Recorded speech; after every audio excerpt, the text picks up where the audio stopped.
کۆمەڵە هەڵوێستەکانی مۆقفەکانی ئەوانە پێم وایە ڕۆژانە ئۆتومانەتەوە لە لێدوانی وتەبێژ و قسەکانی ئەمیری کۆمەڵی ئیسلامی کوردستان و بەیاننامەکانی ئەنجومەنی سیاسی کۆمەڵی ئیسلامی و دیداری بەرپرسان و پەرلەمانتارانمان ئەوە زۆرمان وتووەتەوە. من ئەمڕۆ شتێکی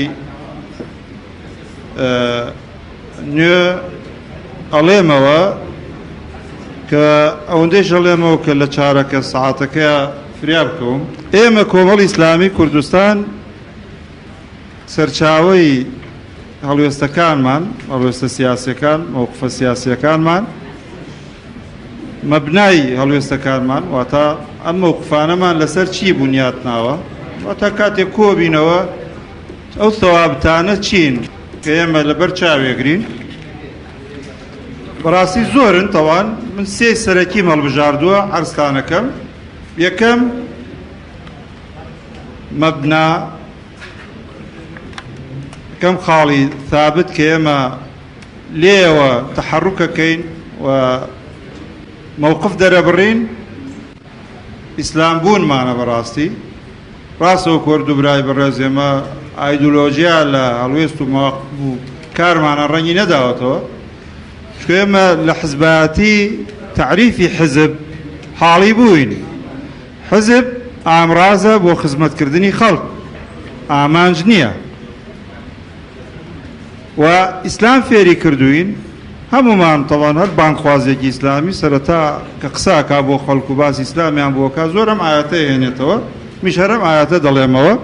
خی گەورە دەفەرمێ کە ئێمە چۆن بینێمەی مسلمان.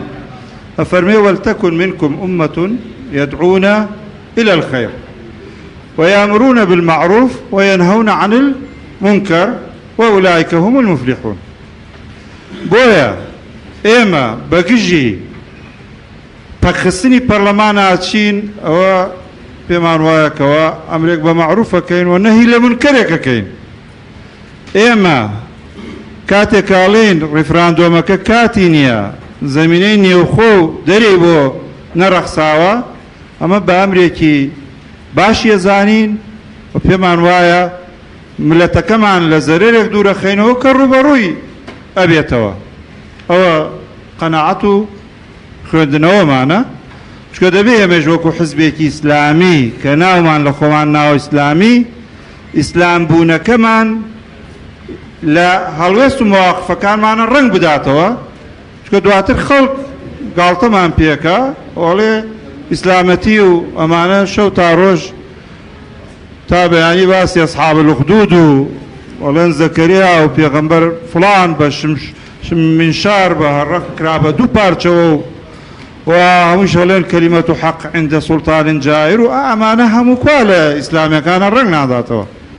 بۆیە ئێمە ئەوە منتەڵەقی یەکەمانە و ثەوابتی یەکەمانە.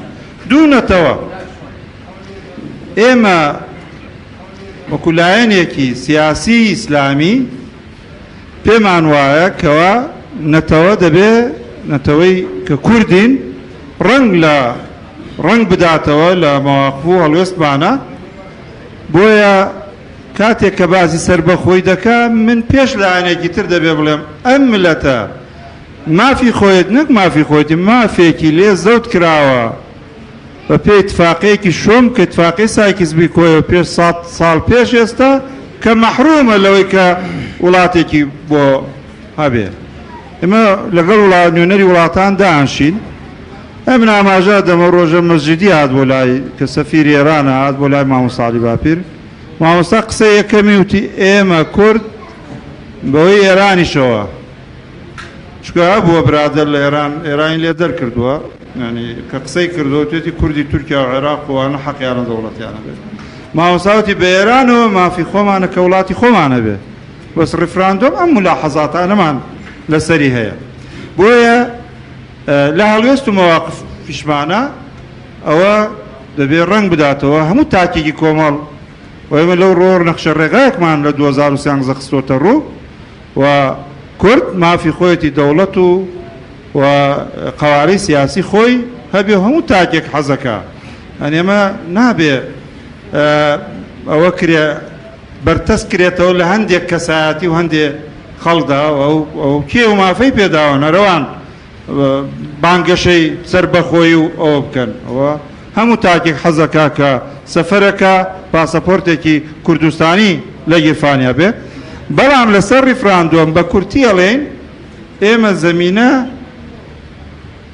بە گونجاو نازانین بۆ ئەم ریفراندۆمە تەفسیلەکەمان وتووە لە لێدوان و لە بەیاننامە و قسەکارمان بەس من ئاماژە بە دوو شتە دەم یەک تەکلیفم وایە تەخوین و تەخوینکاری نەکرێ کەسێک پێی وایە کە بەڵێ کەسێک پێی وایە نەخێر گونجاوە بۆ ملەت نەخێر کەسێک پێی وایە هیچ دەنگ نەبە خەڵکێکەڵێت تاجیر کرێ خەڵکێکەڵێت زەمینەی ساز نییە ئەوانە هەموو دەبێ